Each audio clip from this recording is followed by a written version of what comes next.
So today is lesson 7, and our goal for today is to complete our shopping cart. So we were going to build a number of pages. We need a checkout page, we need a payment page, and then we need like an order confirmation and order history process. And we're also going to integrate a payment gateway so you can see what this process looks like of how do we take credit card payments online. It's a really common task for web developers. So we may as well open up, there's a few items we'll need to reference in our week 10 folder. So we're going to integrate Stripe, we're going to scaffold an orders controller. We'll also look at displaying parent-child data in a single view. We're going to have to extend the session object. We'll look at why. Okay, so let's open up our pet store and we'll get started. There's actually also no quiz or homework or assignments at all to do for this week. You get a week off. So I've got my pet store open. Let's go ahead and open yours.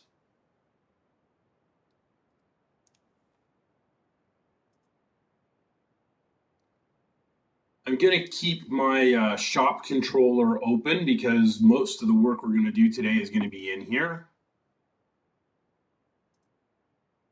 Let's launch the site. It's been a week. So maybe we can give ourselves a little refresher as to where did we leave off. Okay, so we could shop. We could choose a pet. It added the pet to our cart, and then we also had the ability to remove the cart, remove an item from the cart. So let's start here. There are a few more things we need to do on this page.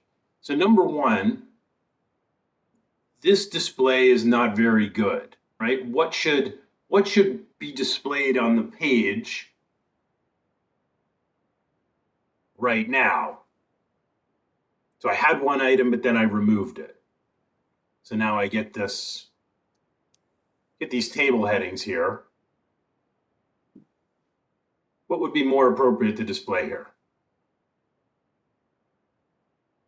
if there are no items in the shopping cart?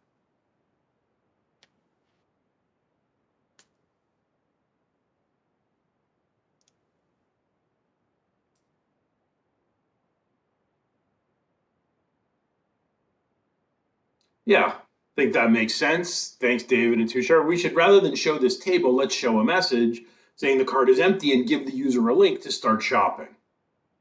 So we want to add a little logic, a little if statement here that we're only going to display the table if there actually is at least one item in the cart.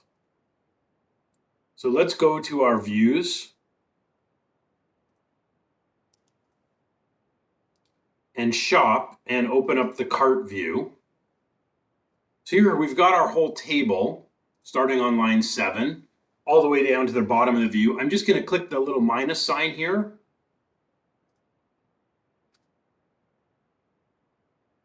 And I'll say if our model.count. Now this is a method, so you need to have the 2 brackets after it. If the count is greater than 0. So this means if there is at least one item in the cart, and then I'm going to move all of this code, I'm going to just drag it inside here. Okay, so we're only going to display a table showing the cart items when there is something there to show. So I've now wrapped all of the HTML we've had inside of this if statement. And then we can add an else down at the bottom.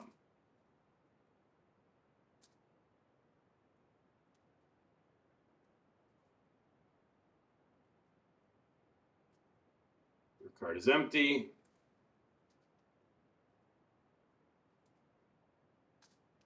We'll add a link here. Oops. That goes back to the main shopping page.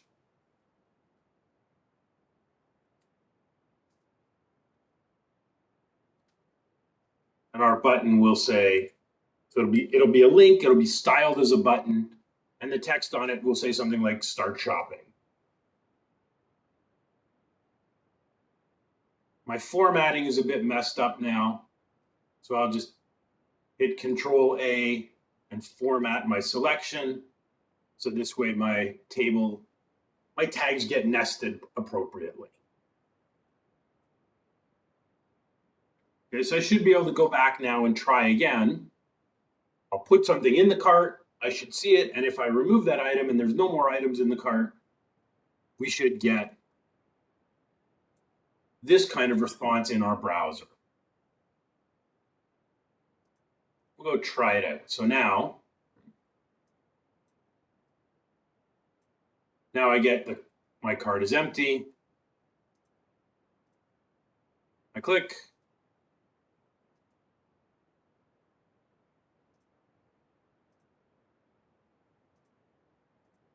I can shop. But if I remove what's in my cart, we get this message.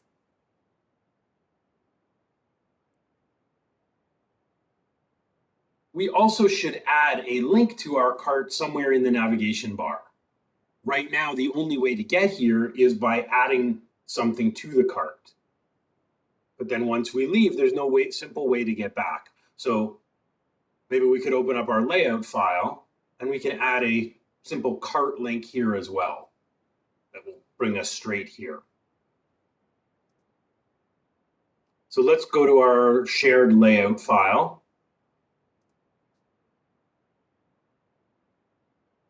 And, well, we can put it in one of two places. Where do you want to put? We could put the cart link here, or we could actually put it like over here, if you want it. Where do you think it makes more sense?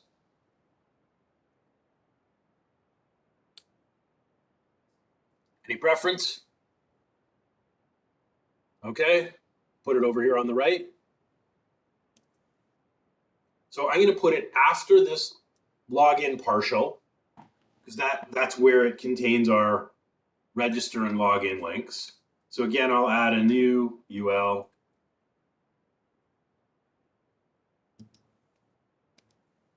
Class of navbar nav. We'll add a new list item with a link.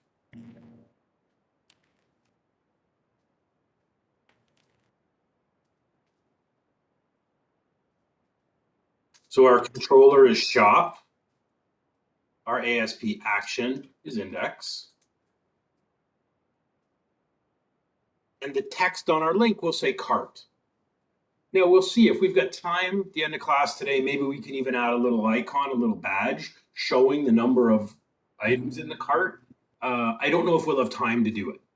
So if we have time and people want to go through that little code, we'll need a session to use a session variable for that we can read and display using a bootstrap, using a badge class. We'll see. We may be able to we may have time for that. Okay, so here's our new code. It's directly after the login partial element. So now in our browser, how does this translate? Well, why is that green? Oops, I missed something. Oh, I didn't give a class. I need to copy this class of text navlink and text light. I forgot to style it. So it appeared in green text, which is kind of hard to read on that purple background. So we want that text light class.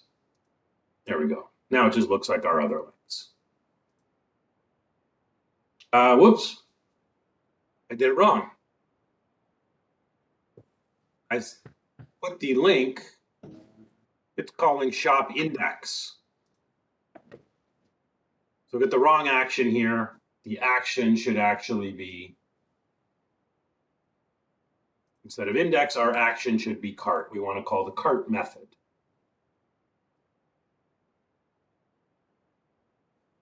Come on, folks, I rely on you for debugging help.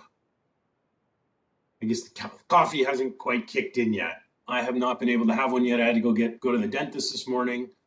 I've got the lovely mint fluoride treatment on, and they said no hot drinks for a while. So hopefully by our next break, I'm good to have some coffee. Okay, so now the cart link goes here. And I can shop. Keep going around, but now I have a way to get back to the shopping cart.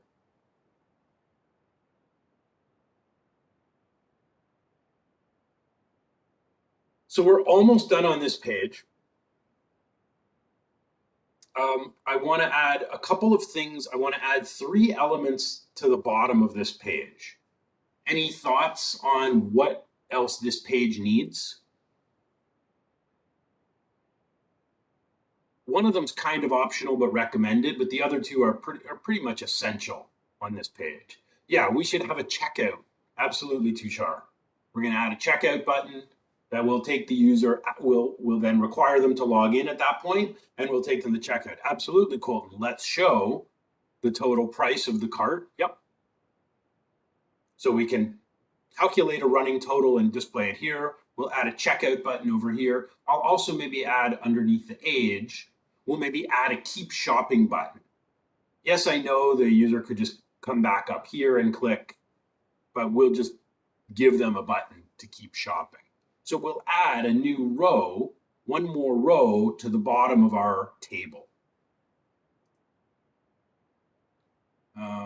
We'll add the buttons on first, and then we'll do the total after. So inside our table, it's a pretty simple table. We've only got 4 columns. So after we finish looping through the cart items, let's add one more row. Our first table cell will just be blank. Our second cell can contain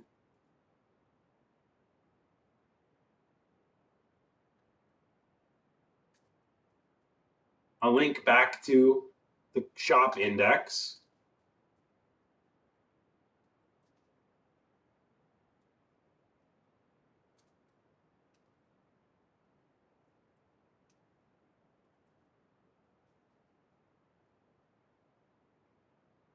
And it will say, I think that's a tag. Okay, it'll say keep shopping. Our third column for now is empty, but we will display the total in the third column. And then our fourth column will display another button, but the action, as Tushar suggested, both the action and the text on the button will say checkout.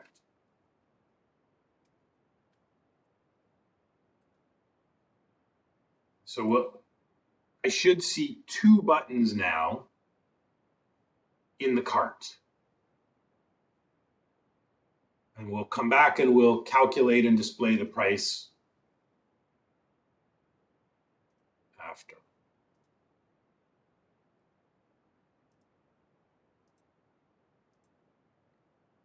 Okay, so here's what we get now. Keep shopping or checkout. You don't have to style them as buttons if you want to make them links. You can just take out the class definition, that's fine. So checkout, we'll call shop.checkout, which we're going to build. That'll be next. But we also want to calculate and display the total, the purchase total. So we'll display that under here. So what we're going to do is we'll need to create, if we have items, we're going to create a variable, and then as we loop, we'll need to increment our total. Var total. I'll initialize it as 0.0. I'll show you why. If I use 0.0, then .NET interprets that it's a double, right? It can hold decimals. If I just initialize it as 0, then it's declared as an integer instead.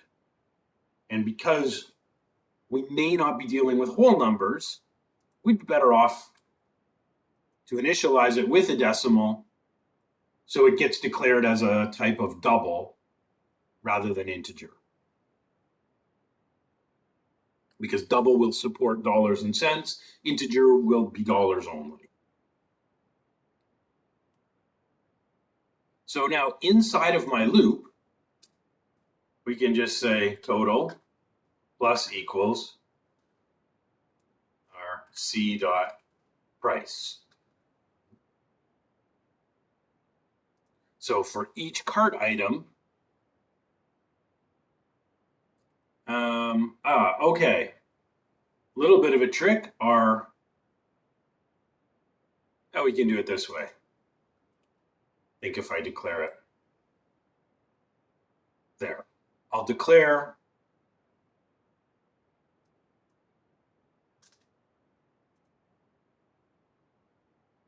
there. Okay. So if we declare it strictly as a decimal here, then we can, because our price is a decimal, now we can just add them together. So as we're looping through the items in the cart, we can update our running total. So when our loop is finished, we should have a decimal number that gives us the total value of all the items in the shopping cart.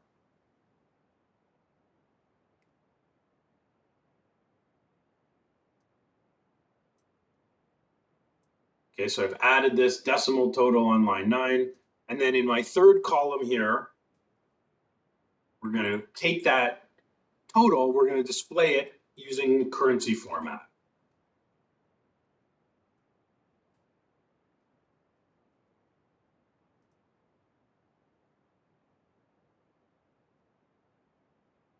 So this should add the price of all the items in the cart together. And then it will display it as dollars and cents.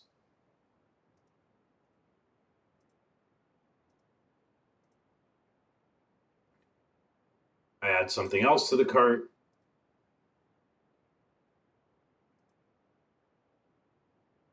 And now it totals.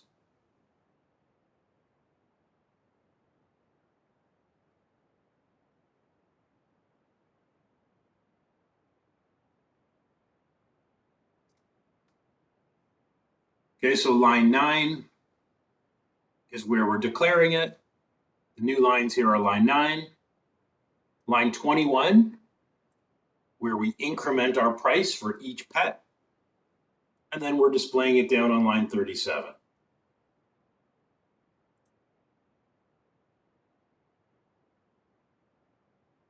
Okay, so this page I think is done. I know there are other things we could do with it. I think we don't have the ability to change quantity, for example. But I think for now, the basics of what we need for our cart are finished. So I want to move on and start the checkout process. Any questions from anybody before we do that?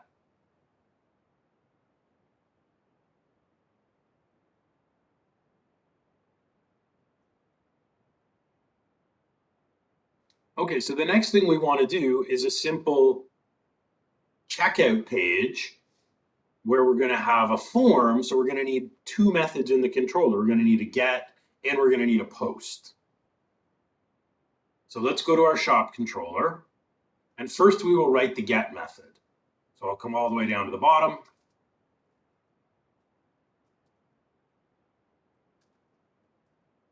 And we'll define shop checkout. Now here, we are going to add the authorize annotation. So users can shop anonymously, but we're not providing a guest checkout option. In order to finish the ordering process, they're going to have to log in or register and then log in. So we're going to use authorize. And that's going to require us to reference the .NET Core authorization library. So we'll add that reference.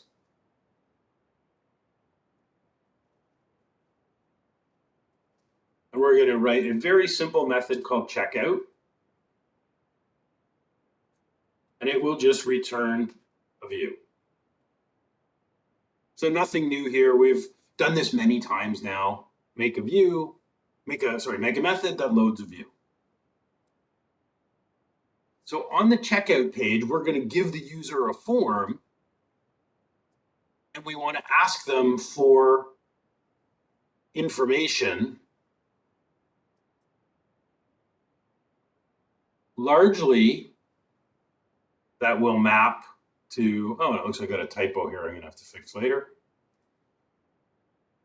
We largely want it based on the order model. Okay, we're not creating an order yet, but the information we need information basically about the customer and their address and contact info. So that's primarily what we need on the checkout page. So we can actually, if we're going to build this checkout form, we can use scaffolding to build the form for us. It'll do most of the work. And then obviously, we've learned by now, when we scaffold a form, there's always customizations we have to make. It's never 100% complete. So I'm going to right click my method, choose add a view. We're going to pick a razor view. The name will be checkout. Our template is going to be create, because the view should be an empty form. And the model we're using for this is the order model. So the only options you need to modify here are that check that the template says create and the model class says order. An empty razor view or just a razor view? A razor view. If you just choose empty, if you choose empty, you won't get these options.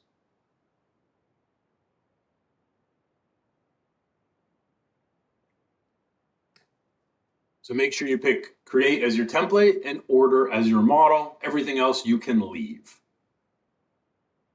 And click the add button. Got it.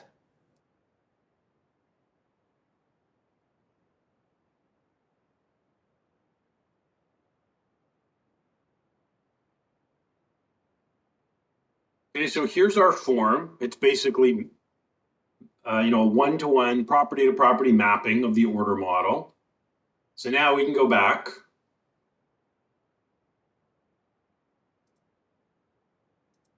I'm going to build my solution because we've created the new view. So I think you'll need to compile before we can see anything. So now I will put something in my cart. I'll click checkout. Now at this point, it's probably going to be easier if we're just logged in. We're going to have to log in. So now I get here. So here's our checkout page. Mostly functional, but requiring some changes. Chris, I don't know. It depends what the error says. Just saying you got an error doesn't give me much to go on. No, there was an error running the selected code generator. Failed to build the project. Fix the build errors and retry again.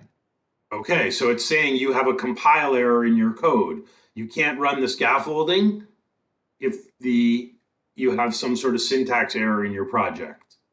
So look at the output window when you go to build. It'll show you where your error is. You'll need to fix that first.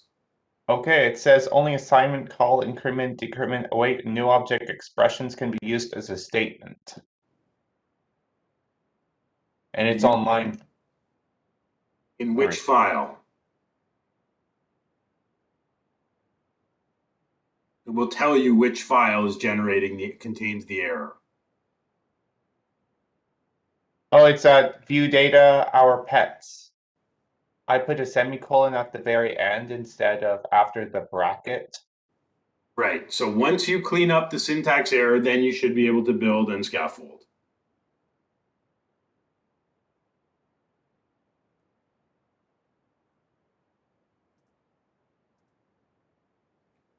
So here's our checkout form. We can largely use this, but we should make some changes. What changes do you see here? What do you see here that we need to modify?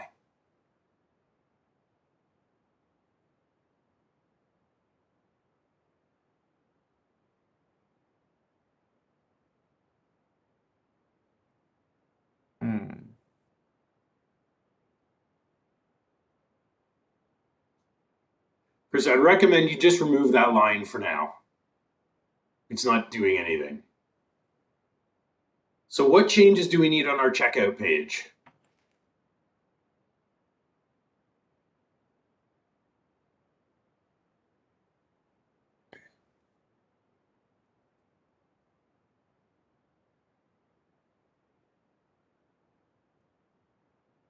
Right, I agree, Tushar. So the order date, we're going to hide this, right? We're going to set this programmatically in the controller. The user cannot choose their order date. What else should we do here? Yep, again, the total, we are going to programmatically set in the controller. Agreed.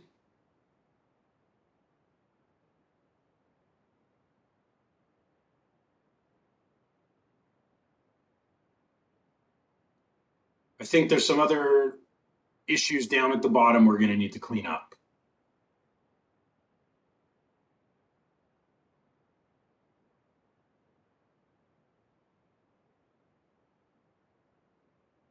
Yeah, we want to hide customer ID. We're going to hide the payment code. We're going to change this button. We don't want it to say create. And this back to list, we also are going to remove. So let's clean up some of these items.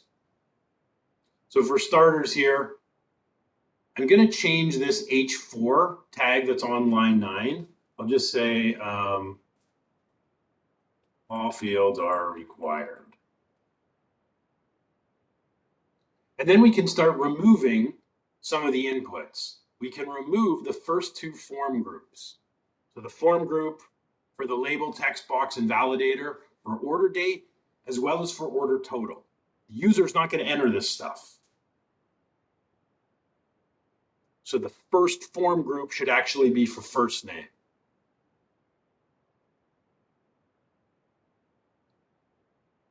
We're going to do the same thing with the last two form groups. Customer ID and payment code. Our customers are not typing these values in. So let's remove those inputs. We'll change our button to maybe just say next. And I'm going to get rid of this little div at the bottom that the scaffolding generates that gives us a link back to the index view. That makes no sense here, so we're going to remove it.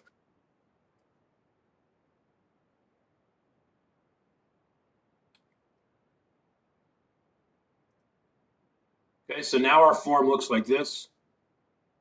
The one other thing I will do is quickly jump into the order model and let's add friendly display names for any of the properties that have multiple words.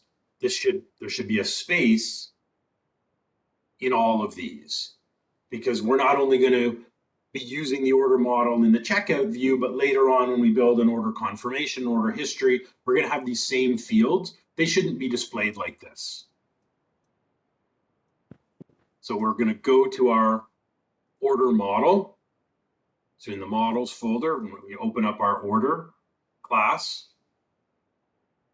I know we're hiding the date and total here, but we are going to be showing them later. So there are 5 fields here we're going to give a display name to. Order date, order total, first name, last name, and postal code. Hi, Mom. I'm doing good. And customer ID. So here we'll say display name equals. So I'm just simply going to take the actual property name. I'm going to keep it the same. I'm just going to add a space in for any properties that have 2 words. So the order total.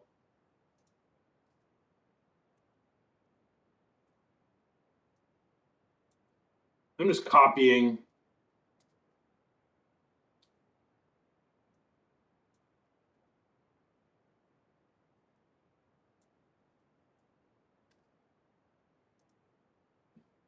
So I've given a friendly alias to all of these. I've put a space in.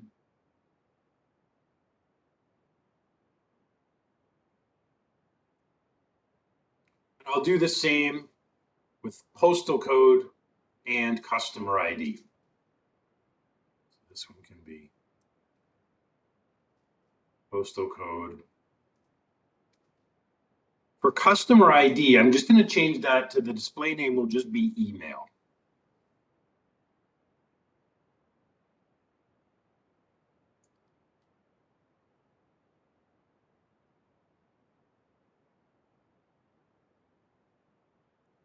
Okay, so all of these, this is optional, but it's a good idea. We're trying to make this sort of as polished as we can. So now when I save and go back, we get spaces everywhere. So now we need to write the post method. When the customer fills out this form and clicks next, we need to save all this information, but we don't want to save it to the database yet. We don't want to create a new order at this point in the process. Why not? What do we need to do first before we create an order in the database?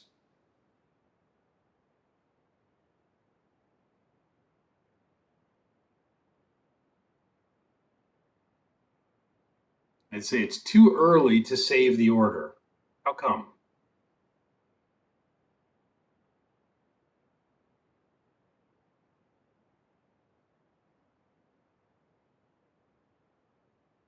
Yeah, exactly. Tushar and Ralph are right. There's no point saving the order. The customer needs to pay for it first. So until we have a successful payment, we need to keep this, we need to save this order, but we're just going to save it into memory. And there's a bit of a trick to this. Okay, so we're going to save it into memory. We'll save this order, create an order and save it in memory, but we'll store it in a session object. And then we'll start the payment process with our Stripe payment service. And only if that payment is successful do we actually want to save the order and all the details to the database. So our next step here is to go back to our controller, and we now need to write the post method at shop checkout.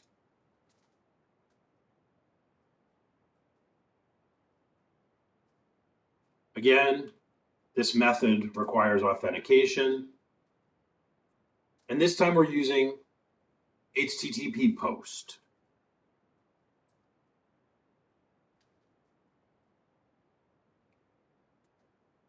Now the method definition for the post is different than the definition for the checkouts, for the get.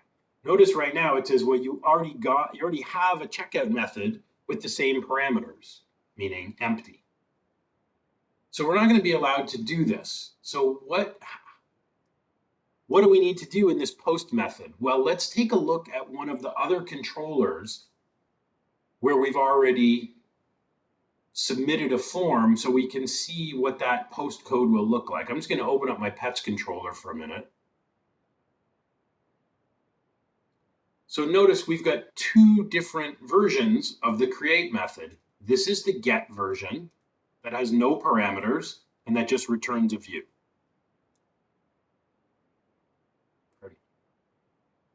Our post method is quite different. We have a bunch of parameters here. First, we have a bind statement.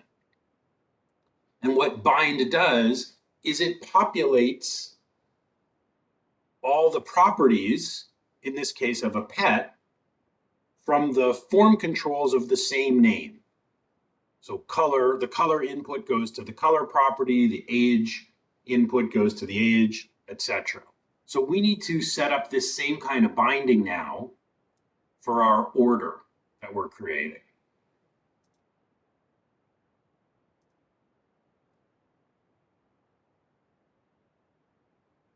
So in here, in our checkout, we're going to open a square bracket. We're going to call bind.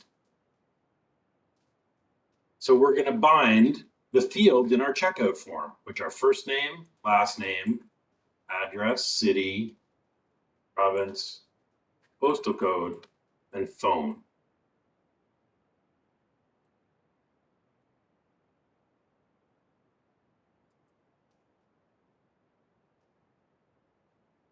So we're binding those to an order object. So it's going to populate these 7 properties of our order automatically based on the name. We don't have to fill each one individually. Say the first name goes to the first name and the last name goes to the last name. Bind connects those fields automatically.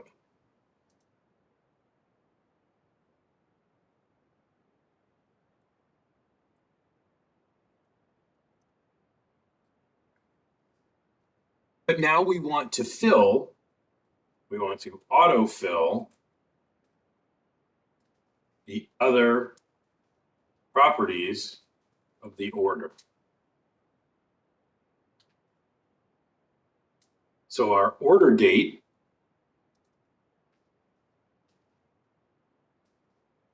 is equal to the current date and time. Whoops, sorry, this should be order date.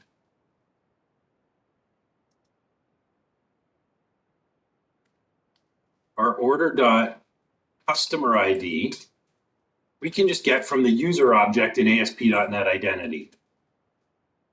So this will give us their email address. Gets the name of the current user, that means their email address. Now the total, we also have to figure out the total. So for this, we want to look up what's in their cart and run a query to total it.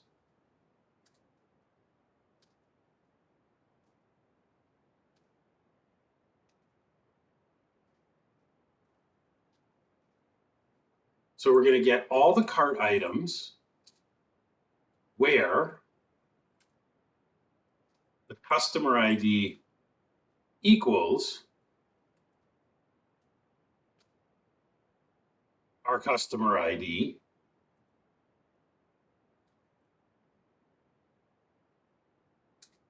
and then we're going to select the price and we can actually calculate a total. We can do this all in one line. We could break this code up to first fetch the items and then loop through and keep a running total of the price, but we can actually do this all at once. So we're getting all the items in this customer's cart, we're taking the price for each one, and then we're adding it together. And that's actually going to give us a single total for the cart.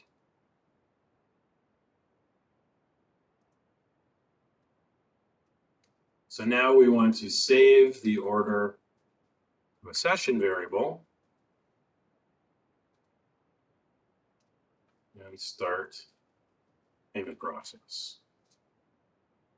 So we've now got this order object with 10 values inside it. 7 of the values the customer enters in the checkout form, and the other 3 values we are filling programmatically because we're not allowing the customer to control those inputs.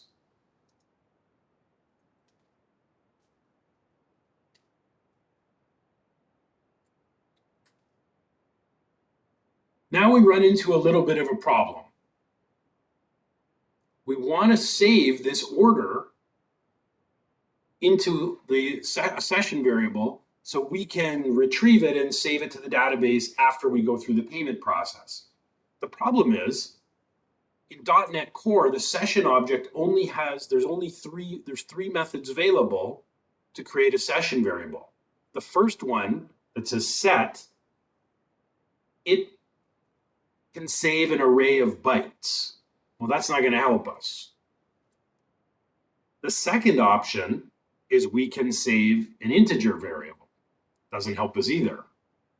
The third option is we can save a string session variable. We've already been doing this to store the cart ID or the cart customer in a session variable. The problem is we're not trying to save an array of bytes or a number or a string. We're trying to save this order object, this custom object that has all these different properties. And the .NET Core session object, it's just not set up to do that. It doesn't allow us to do this. So we need a bit of a workaround for this. So we're actually going to use a little bit of code from a third-party library, much like you remember when we did our the JavaScript library we used for sorting our tables. We found that library and that code and brought it in. We're going to use an extension of the .NET session that will allow us to actually save a whole order into a session variable. What it actually does, so I'll show you the link. Put a link on Blackboard for you. It's here in week 10. It's this session extensions class.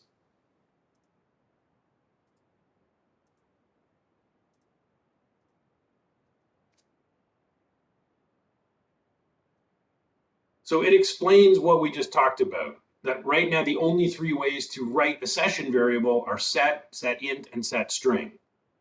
And the only types of data we can put in the session are a byte array, an integer, or a number. So there is no way to store a complex object, which is what we're trying to do. So what this library does, we're basically going to copy and paste this code in a minute. I'll show you the raw file here. So here's the code on GitHub we're going to add to our project in a minute. It basically uses JSON. We can pass it an object, so there'll be a method called setObject. When we pass it an object, it basically converts that object to JSON and then calls setString. So it's actually setting our variable, our session on variable as a string, kind of behind the scenes in JSON format. And then when we want to read, when we want to retrieve the session variable, which we're going to need to do when it comes time to save the order to the database, we call getObject, and it gets the JSON string and deserializes it. So it will rebuild our order from JSON. So I'm going to copy all this code that's here in the second link, copy the raw code for this class.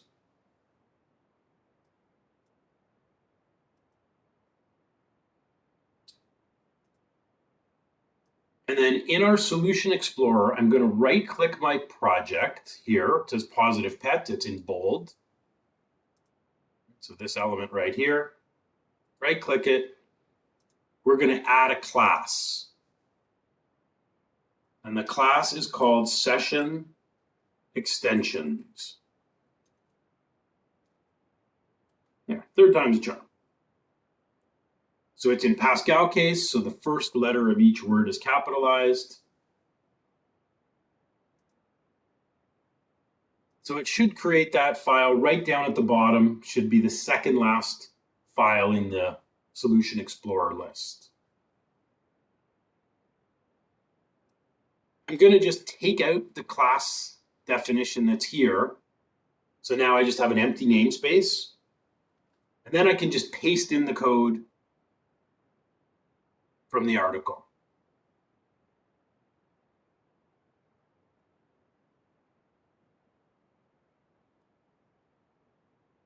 Now, in order for this to work, we are going to need to add two references. The first one, in order for it to use .NET Core sessions, we've got to reference .NET Core HTTP. So I'll add that. We also need a library for parsing JSON, to read and write JSON. And the common library for this is, it's not actually created by Microsoft. It was created by a developer called, I think his name is James Newton King. So he's got a company called Newtonsoft. He developed a JSON parser many years ago that's very widely used in the .NET world. So when I add those two references, we should be error-free. So now to store our order in a session variable, we should be able to call this set object method now, where we just give it a name, a key, what do you want to call the session variable, and then we can pass in the object we want to save, which is our current order. So save the session extensions. It's a public class, so this code should be available to any file in our project. We should be able to access these methods now in our controller. So I'm going to go back to the controller. And notice now when I type SET, I now have the ability to call set object. So this wasn't here 5 minutes ago before we added that extension library. So I'm going to call set object. We have to give it a name, so just a name for the session variable. And then we pass in the object that we want to store in a session variable, which is our order variable.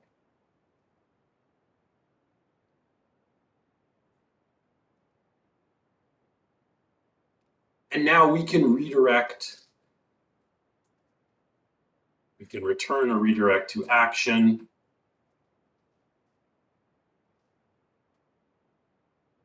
Called payment.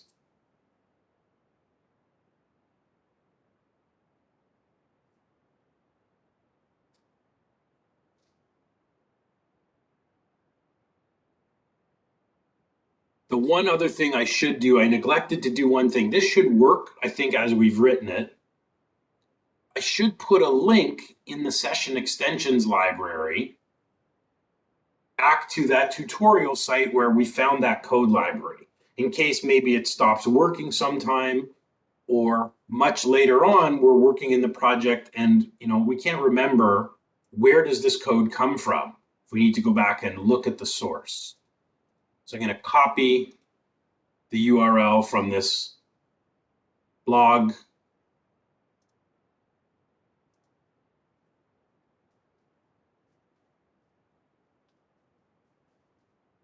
And I'll paste it into my session extensions class. So I always have a place where I can refer back to the original source code and the explanation of it. Right? Maybe I work on this project for a long time, and then I leave the team and someone else takes the project over. And they look at this, what is this set object, get object? Where does this come from? How does it work? Because it's not part of ASP.NET natively.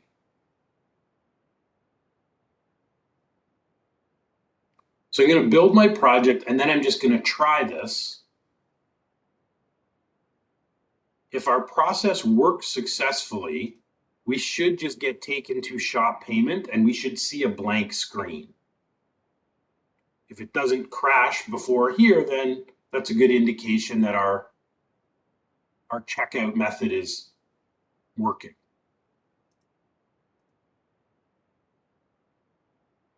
Okay, so I'll go to my cart, checkout.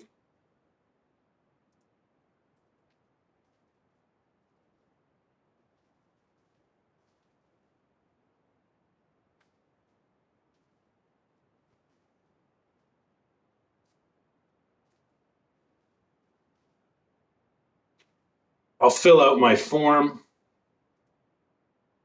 Okay, so that's encouraging.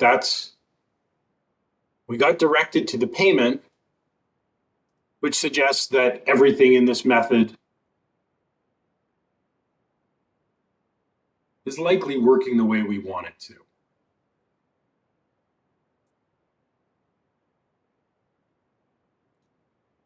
Now it is 10 to 12. I'm going to upload the changes we've made so far. So far, it's basically just the things we've done in our cart page, our checkout page, our extension library, and then these two methods in our shop controller, the checkout get and checkout post. So I'm going to push up to get.